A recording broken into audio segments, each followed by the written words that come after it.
Ukraine crisis.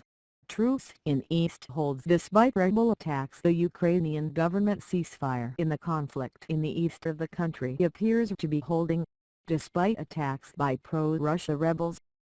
Several government-held sites came under fire overnight and in the morning, but no casualties were reported. President Petro Poroshenko extended the week-long ceasefire on Friday for 3 days, saying he was hoping for progress on his peace plan. Some rebel leaders said they would match the truce, but others oppose it. Mr Poroshenko's announcement came hours after he had signed the landmark EU trade pact, the issue that has been the trigger of the recent crisis. He said it was a historic moment and Ukraine's most important day since independence. The refusal of Mr Poroshenko's predecessor, Viktor Yanukovych, to sign the EU deal, under pressure from Russia, led to protests in Kiev and his eventual overthrow this year. Russia has since warned it will hit Ukraine with punishing trade restrictions if the pact has a negative effect on its economy. But speaking on Saturday, Russian Foreign Minister Sergei Lavrov told Russian TV that it would be easier to solve the Ukrainian crisis if the United States was not involved. Our American colleagues prefer to push the Ukrainian leadership along a confrontational path, he said. In the latest fighting, separatists opened fire with mortars on the airfield in the town of Kramatorsk, the Ukrainian forces base near Kryvyi and another base in Donetsk region, military reporter Dmytro Timchyk said on his Facebook page in Russian.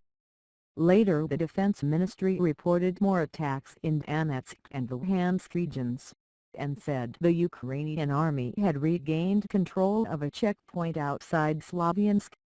No casualties have been reported. The gas distribution station was also targeted in the third attack.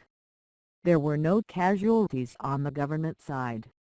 One of the leaders of the self-declared Donetsk People's Republic in the east, Alexander Borodiev, said the new truce would be observed until June 30. However, 2 other senior rebels in the Donetsk region, Pavlo Gubarev and Igor Gurkin, were quoted by local media as saying they rejected the truce. Mr Poroshenko agreed to extend the truce after meeting top security and defense officials on his return from Brussels. It will continue until 2200 hours local time 1900 hours GMT on Monday. A statement on the Ukrainian presidential website pointed to a policy statement on Ukraine, issued by the European Council on Friday, which set out key steps expected to happen by Monday. They include the return of 3 key checkpoints to Ukrainian forces and the launch of substantial negotiations on the implementation of President Poroshenko's peace plan.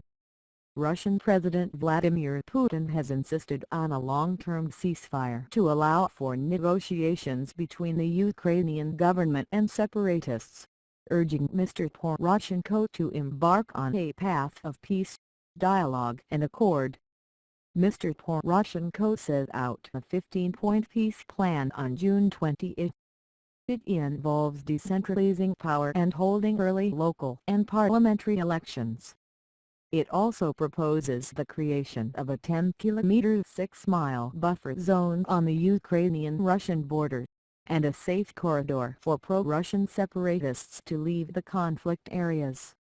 German Chancellor Angela Merkel warned Russia the EU was prepared for drastic measures if there was no speedy progress on the plan.